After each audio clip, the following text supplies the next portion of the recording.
एक बड़ी पुरानी कहावत है, कहू रहीम कैसे निभे बेर केर को संग, वो डोलत रस आपने और इसके फाटत अंग। पाकिस्तान और तुर्की की दोस्ती तुर्की को बहुत महंगी पड़ी है। अब तुर्की की आम जनता पाकिस्तान के खिलाफ उठकर खड़ी हो गई है। जानेंगे तुर्की में पाकिस्तान के खिलाफ इतना बड़ा बवाल क्यों मच रहा है। तो वहीं दूसरी तरफ भारत का ये मिलिट्री बेस बहुत ज्यादा चर्चा में अचानक से क्यों आ गया है। अचानक अमेरिका भारत के इस बेस को लेकर बहुत ही ज्यादा बोल क्यों रहा है। जानेंगे इस रहस्यमयी बेस को लेकर अमेरिका, चीन और पाकिस्तान की चिंता की वजह। इसके अलावा बहुत कुछ, आइए जानते हैं इन खबरों को विस्तार से। एक वक्त था जब तुर्की और पाकिस्तान दोनों फटे हाल मजनू की तरह घूमा करते थे और ओआईसी के पैरेलल एक नया ओआईसी बनाने की बात भी कहते थे। और ये सब हुए कुछ ज्यादा दिन नहीं हुआ है जब पैरेलल ओआईसी की चेतावनी भी दे दी थी पाकिस्तान ने तुर्की के बल पर, और तुर्की भी हर मौके में पाकिस्तान का साथ देने के लिए तैयार रहता था। जो नहीं जानते हैं वो जान ले, कभी तुर्की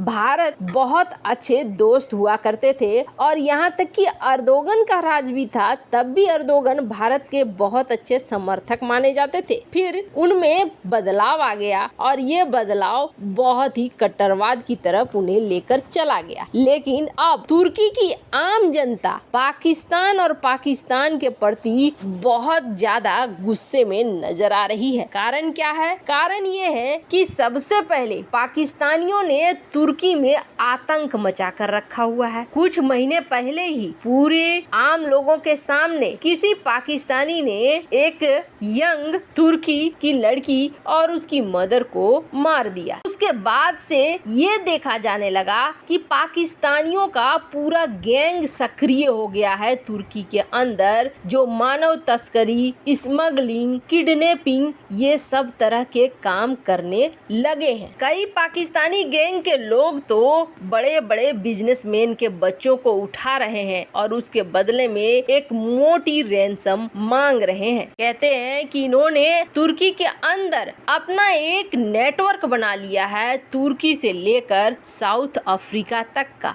2-3 ऐसे किडनैपिंग के केस भी निकलकर सामने आए जिसमें पाकिस्तान के गैंगस्टर का हाथ देखा गया। अब उनमें से कुछ नेपाली लोग थे जिनको इन्होंने किडनैप किया, तो कुछ अफगान के थे। 6 पाकिस्तानी को तुर्की ने पकड़ा भी। नेपालियों को गन पॉइंट पे उठा लिया और 3 दिनों तक टॉर्चर किया गया। उनके फ्रेंड्स को भेजा गया कि 10,000 यूरो दो तभी हम तुम्हें छोड़ेंगे। इसी तरह के वहाँ पे गैंग क्रिएट हो चुका है पाकिस्तानियों का। इसके बाद बहुत ही ज्यादा गुस्सा गई है तुर्की की जनता। और ये सारी चीजें हो कहाँ पर रही थी, ये बातें कहाँ पे हो रही थी, तो आपको बता दें जो पाकिस्तान के एम्बेसडर हैं मोहम्मद साइरस सज्जाद काजी तुर्की में, उन्होंने 1 मई को एक इफ्तार पार्टी रखी और इफ्तार पार्टी में वहाँ पर जब पाकिस्तानी के बड़े बड़े लोगों को बुलाया गया, जर्नलिस्ट भी थे साथ में, तब उन गेस्ट ने ये कहना शुरू कर दिया कि तुर्की की पुलिस अब हमें टारगेट करती है, तुर्की की पुलिस बार बार हमारे घरों की छानबीन करती है, हमारे फैमिली मेंबर्स से पूछती है, हमारे रेसिडेंस के डॉक्यूमेंट देखती है। और ये जो विजिट तुर्की पुलिस का हो गया है ये अब बार बार हो गया है। साफ दिख रहा है कि अब पाकिस्तानियों के प्रति तुर्की में एक घृणा का माहौल बनने लगा है। कहते हैं ना,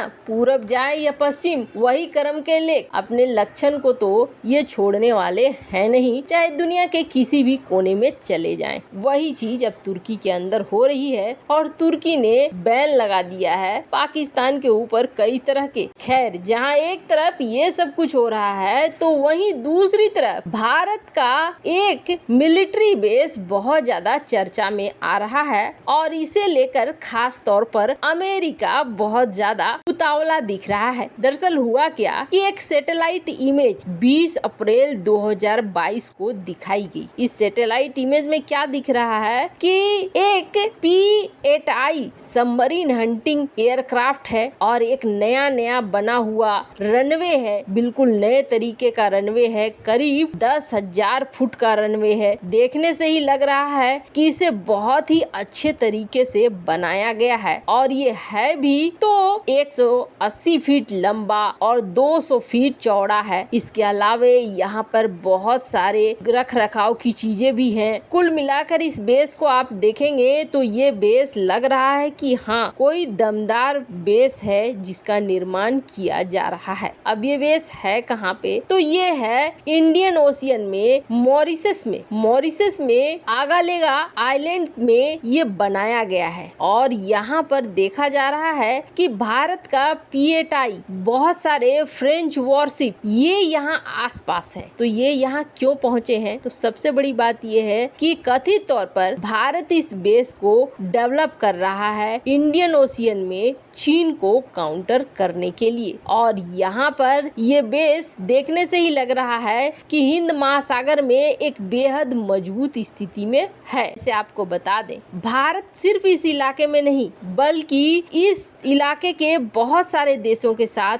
इस समझौते पे लगा हुआ है कि अपने मिलिट्री बेस यहाँ पर बना सके, ताकि आगे भी अगर चीन आक्रामक होता है तो चीन को जवाब दिया जा सके। चीन लगातार इंडियन ओशियन में अपने प्रेजेंस को बढ़ा रहा है, जैसे कि जिबूती में अपने मिलिट्री बेस शुरू कर दिए हैं। इसके अलावा अफ्रीका में कई सारे ऐसे पोर्ट हैं जहाँ पर चीन ने अपने मिलिट्री बेस को बढ़ाना शुरू कर दिया है। तो इसके अलावा भी बहुत सारी ऐसी जगह हैं जैसे कि बांग्लादेश है, म्यांमार है, इनको ये अपने पाले में लेना चाहता है। ऐसे में भारत ने यहाँ पे अपने बेस को मजबूत करना शुरू कर दिया है। और न सिर्फ मजबूत करना शुरू कर दिया है बल्कि भारत लगातार यहाँ पर युद्धाभ्यास भी कर रहा है, देख भी रहा है कि कैसे सर्विलांस सिस्टम काम करेंगे। और खास तौर पर फ्रेंच नेवी वॉरशिप के साथ इस रीजन में भारत सारे परीक्षण पूरा करना चाहता है। अब यहाँ पर पीएटाई भी था और फ्रेंच जहाज भी थे।